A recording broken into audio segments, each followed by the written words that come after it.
Good afternoon and welcome. My name is Maggie Aziz and I'm the Program Director at Dining for Women. And today we're excited to have Jenica Seahorn, the Assistant Director of the Kakenya Center for Excellence, join us today to discuss our February featured program.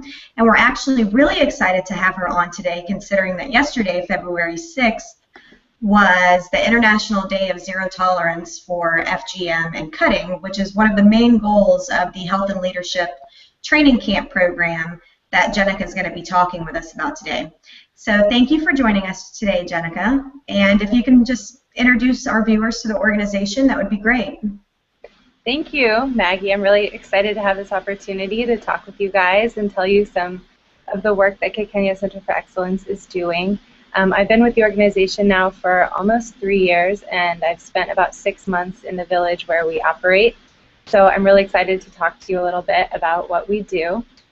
I'm going to pull up some pictures to show you.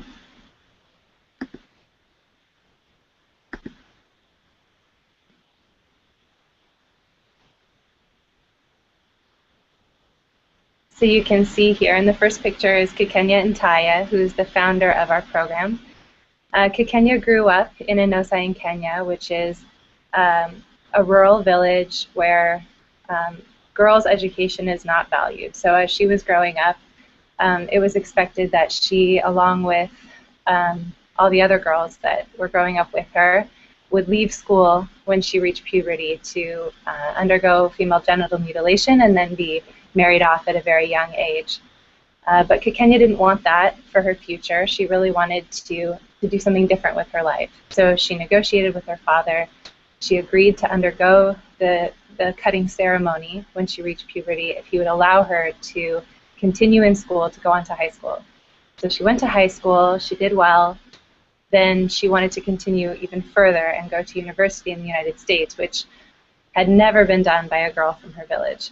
So she had to negotiate with all of the village elders who finally agreed to give her their blessing to go to the US for an education as long as she promised to use her education to benefit the village in some way. So Kakenya left, she came to the US, she learned a lot while she was here. She learned that FGM was legal in her country, which nobody knew in her village. She learned that she had rights as a child to go to school, that she didn't have to drop out to get married. So she decided that the way she would fulfill her promise to her village was to build a school for girls, to give other girls the opportunity that she had to continue with her education. So in 2009, the doors opened to the Kakenya Center for Excellence boarding school, which was the first program that she started. We began with 30 girls in 4th grade, and the school now has 170 students in grades 4 through 8. So here we have a few pictures of some of our girls on the campus. This is our latest class of incoming students. These are our 4th graders that just joined the school. There's 35 of them. They're all very excited to come to the school.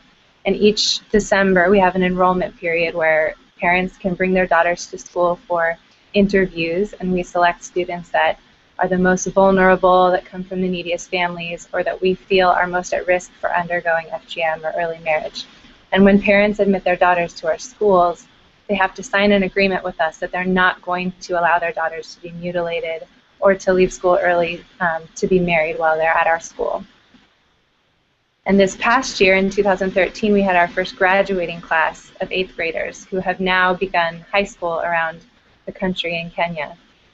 This was a celebration that we had for our 8th graders as they were graduating.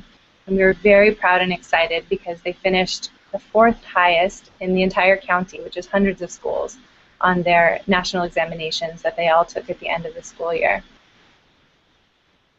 So here's a picture kind of the countryside where the school is located. You can see that it's very rural. Our school focuses not only on academic excellence, so we cover all the basic standard Kenyan subjects, including math and science and English and Kiswahili, but we also try to enhance the girls' academic experiences with other types of things. We provide all the textbooks that the girls need. You can see here Kakenya is handing out new textbooks to some of the girls. We give them new uniforms every year. So this is the uniform disbursement. We keep the classes small in size, so compared to the neighboring schools where there's a minimum of 70 students per class, our classrooms are between 30 and 35 students. And we take the girls on field trips outside of the village, so they have the opportunity to see other places in their country and to set their sights beyond just the village. There's plenty of fun and laughing and singing and dancing. Our girls love to sing and dance and perform. And we do some special activities like spelling bees every term for the girls to just have something else to look forward to and to practice their English words, and they get special prizes for these types of things. We also have a computer lab. We had a donation from HP of computers, so the girls are able to learn typing skills and other things that really benefit them when they go on to high school. And occasionally we have the fun activity like a movie night on the lawn.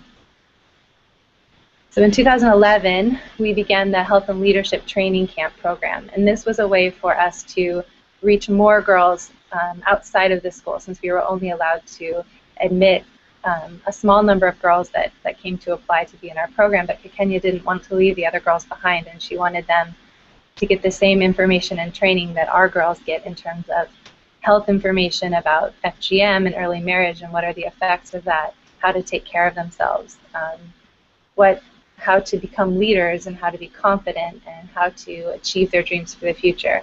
So we began this program as a way to reach girls that attend other schools in the area, and these camps take place 2 to 3 times per year for a week at a time. And they're filled with training, but also lots of fun activities. And Kakenya wanted to model it after kind of the summer camp idea that she saw when she came to the US for school. So here the girls are competing in a 3-legged race. And here they're playing a game of telephone. And here they're learning some self-defense. So we've been able to partner with an organization from Nairobi called I'm Worth Defending that comes in to teach the girls how to protect their bodies. And they have a lot of fun learning how to yell, how to assert themselves, how to protect their bodies with different self-defense moves. So here the trainers are demonstrating some of the moves. And at the end of the camp, the girls will receive T-shirts and certificates of completion that they can take home and be proud that they were able to participate in one of our KCE camps, which have become pretty well known in the region. And then each December, we have a special graduation ceremony for the girls who have participated in our camps that year. So here you can see Kakenya and the student who is graduating. They're wearing the traditional Maasai shuka. So there's a day of feasting and celebration, and it kind of takes the place of the cutting ceremony, as it takes place at the same time of year that traditionally would happen. And it's an alternative rite of passage showing that these girls have completed this training, they have reached a certain level of maturity, but it celebrates their accomplishments rather than subjecting them to a harmful practice. So I'm very excited to be sharing this with you. And thanks for sharing that, Jenica. The Kakenya story is so inspiring, and the images that you showed are also very inspiring. And you touched on some of the problems that the girls in these villages experience. But what issues specifically does the program, the Health and Leadership Training Camp program, aim to address? Right. So as I mentioned, culturally, education for Maasai girls, it's not a priority. Because teachers and parents alike are expecting that girls will drop out of school at a young age to undergo FGM and then be married to begin lives as wives and mothers, girls are not invested in, and so they, teachers will direct their resources towards boys, and parents will, invest more in sending their boys to school. And then on top of that, there's a real lack of confidence that girls have because they're not taught to stand up for themselves, to talk about what their dreams are, to aspire to be anything other than wives and mothers. So they don't have a whole lot of self-esteem, and there's really no information. They're not given any information about their bodies and their rights. They don't know the effects of FGM. They don't even know what FGM is. They just know that there's a ceremony that will happen to them that will make them a woman. So what we want to do is to address this lack of information, to give them the information, because we believe that when girls have the right information, they're going to make the right choices. Absolutely. So how does the program provide them with that kind of information? How does it meet those needs? Mm-hmm. Well, starting with the boarding school, the idea there is that the girls are in a supportive, girls-only environment where they're not expected to perform all these household chores at the end of the day so that they're not doing their homework or studying and then don't succeed in school. They don't have to walk to and from the campus, which can often be very dangerous and extremely time-consuming every day. So we provide them with a safe environment where they're able to focus just on their academics and they're able to succeed, which is showing everyone that if you invest in a girl, she will succeed. The Health and Leadership Camp is designed to give other girls in the community access to that same type of environment for a short amount of time so that we can reach them with all of these messages of empowerment, of training, of health information that they need to know, but it's condensed into a week. So for most girls, they've never been in that kind of environment before, and it's amazing to watch the transformation from when they first come in and they're very shy, they don't look up at you, they're very soft-spoken, to the end of the week when you can't even get them to be quiet to give them instructions because they're so excited and happy and free feeling. And so it's a great way to make them feel comfortable enough to ask the questions that they need to ask about their bodies and their health and different situations that they face in their lives, and provide them with the information they need to make the right decisions. That's amazing. Obviously, Dining for Women is invested in this organization as well with our funding. So what impact do you think that the Dining for Women funds into this program are really going to have on these girls? Like, in other words, what does success really look like when it comes to these girls? You said the difference between prior to them coming and then at the end of the week. So for us, success is instilling that confidence in the girls who attend the camps and giving them information about their rights as children to go to school, to not be married, to not be cut, and to know that by the end of the camp, they're going to have a greater sense of their own potential and the knowledge they need to seek help when they are at risk of undergoing FGM. A lot of times girls, they know that their families are starting to make these preparations, and it's done very much in secret now because it is becoming more well known that it's not legal to cut your daughters anymore. So the preparations are done in secret, and girls sometimes know this, and so the camps allow them to seek help where they need it. So success is a girl coming to their teacher or their head teacher at school and saying, my parents are doing this, I need help, or going to a local, authority and asking for help, or coming to some staff from our organization and asking for help. And success is also seeing the girls hold their heads up and speak confidently and articulate their dreams for the future, rather than just accepting that because they're a girl, their life is to be a wife and a mother, that they can have other dreams of becoming a doctor or a lawyer or the president. So I think that that's really the goal that we have for these camps. That's great. And can you elaborate a little bit about how specifically the Dining for Women funds are going to be used for this program? Sure. So during the grant period, we're going to be hosting 2 of the week-long training camps that I talked about. And this has been the model for the training program since it began. Week-long trainings during the academic holiday periods, which there are 3 of in the Kenyan academic year. The number of campers that we have is usually around 125 girls, and so we provide all of them with free healthy meals every day, with t-shirts that you saw in the pictures and the certificates. We give them sanitary napkins to take home with them. They all stay together at our school's dormitory. So the grant allows us to provide all of these things for them, as well as hire trainers that are skilled and able to teach them about these topics that we deal with. And we bring in motivational speakers, and we purchase all of the classroom materials that we need for the camp as well.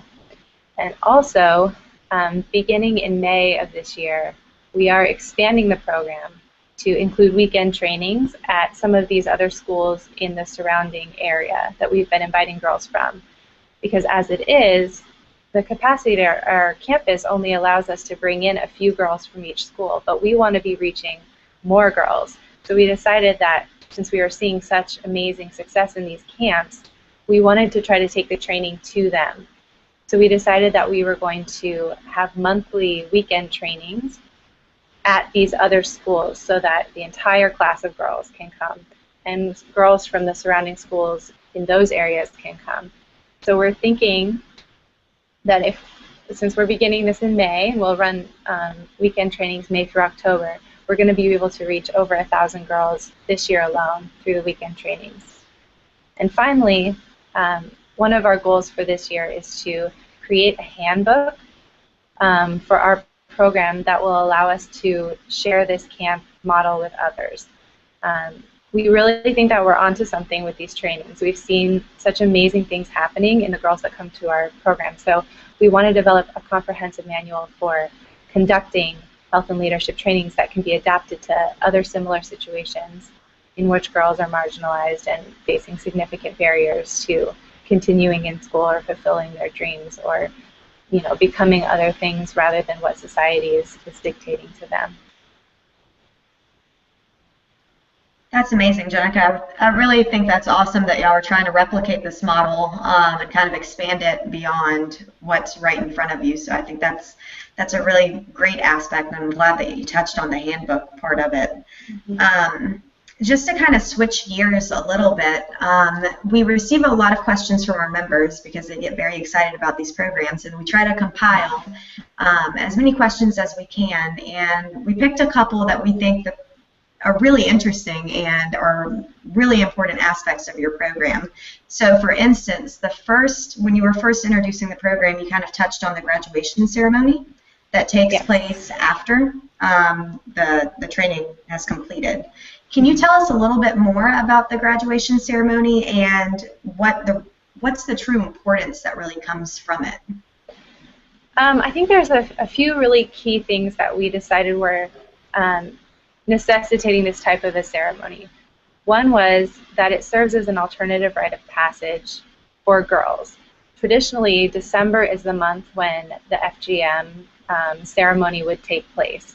And it was something that involved the whole community. So, the girls that were going to be cut would go door to door singing and telling people that they were going through this ceremony, and it was a big celebration. So even though the girls didn't fully understand what was about to happen to them, they knew it was something to celebrate, and it was, important. It was going to make them into a woman because they were passing through childhood into something else. So we wanted to kind of mirror the spirit of that by inviting the entire community to come be a part of this celebration, to say our girls have accomplished these things, they've learned these things, this has brought them into a new phase of maturity. And so we mark that kind of in the same way by, with lots of celebration, the girls give some performances, we have a big feast, there's lots of singing and dancing, we bring in elders from the community to address the girls. And it also gives the community a sense of ownership over this program, because we don't want them to feel like it's happening apart from them or that it's a threatening thing. We want them to feel like they're part of the celebration and that they have a part in the success of their girls. So, the graduation has been a really successful thing because it's involved so much of the community in our work and gives us more of an opportunity to show the community what their girls are capable of and what we've been teaching them. And it also allows us to kind of reach the community with our messages as well of, girls are worth investing in, and our girls are smart and they're capable and they can do all of these things. So that's really the idea behind the graduation. I think it's interesting that you said that you try to include the community as much as you can in the graduation ceremony and the program in general. But what I would like to know a little bit more of is how Kakenya herself was able to kind of change the minds of the community, of these students' parents, first of all, in such a quick manner to kind of allow them to even take part in this type of program to begin with. Hmm. Well, change does happen slowly, but I think that the key there was Kakenya's personal success. Kakenya's narrative has become something that parents want for their daughters to replicate. So the fact that she left the community as an unmarried woman, went to get an education, and then came back and has done this thing to benefit her community is really encouraging to people, and also something that they want to be associated with because it's been successful, and people want to be associated with success, you know. But they want their daughters to be like Kakenya. So many of the parents who come bringing their daughter to our school, they say, you know, I want my daughter to be just like Kakenya. I want her to do what Kakenya did.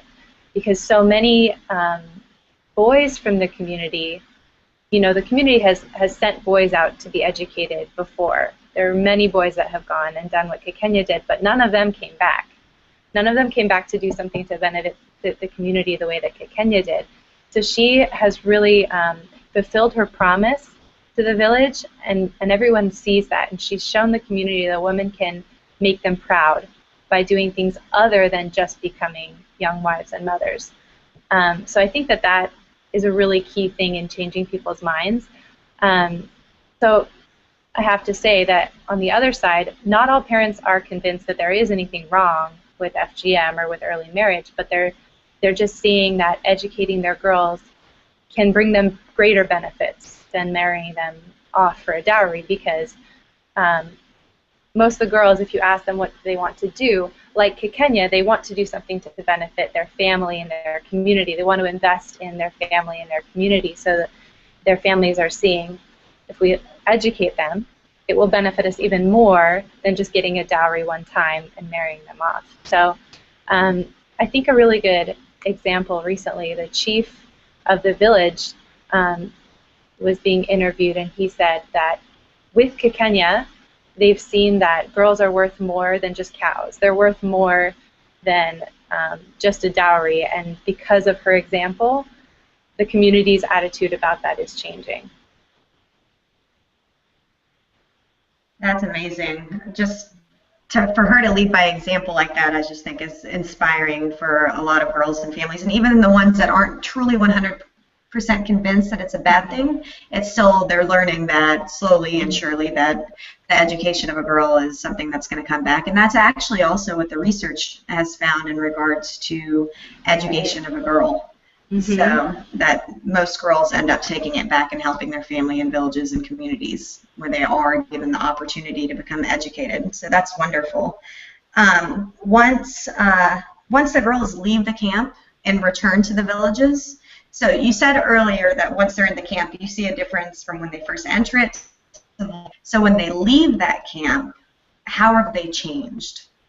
Is there something that you can see in the girls is just completely different? Yeah, absolutely. And in fact, I have to say, I was there for the camp that we did in December 2012, and I was blown away by the change that I saw in girls that were not from our school during the week that they spent at our training. And I think the biggest change that I saw take place was that girls learned to speak up and to look other people in the eye.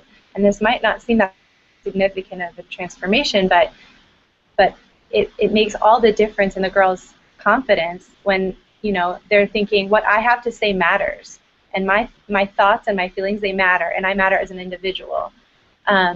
Last year, Kakenya went to visit another school that's located in our division, and she was addressing the entire student body. You know, there are over 200 students there, boys and girls, and she saw two girls that were just standing out. They were standing up tall, they were looking right at her as she was speaking, and she said to the head teacher there, you know, what is the deal with these two girls? Like, they're different to me. And he said, those are the girls that went to your camp. Those are the girls who have been to KCE's training. And I think that that is just an example of how it changes the girl's attitude and her confidence. So there's that's one big thing. But also very important is that girls know who to turn to for help when they realize that maybe they're at risk of undergoing FGM soon, that their parents are making preparation, or they feel unsafe, or something is happening that's not right and they're not comfortable with. They learn who to go to for help. So there have been several instances where our staff have been able to go and rescue girls who are at risk and put them in other schools or get local authorities involved and make sure that those girls are safe. So they're able to make those decisions for themselves because they know their rights. They know that the law supports them in these things, and if they don't want to go through with FGM, they don't need to.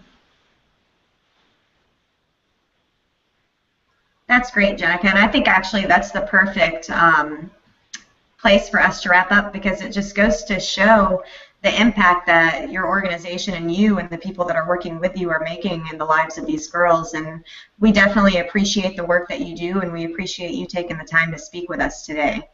Thank you. Thanks. And thank you, everybody that decided to view this Hangout. And you can learn more about the Kakenya Center for Excellence on our website, along with a lot of the other programs that we feature. And if you want to view this conversation again, you can visit our YouTube account at DFW Events. And just like today, we are going to be holding more of these Hangouts as the months progress.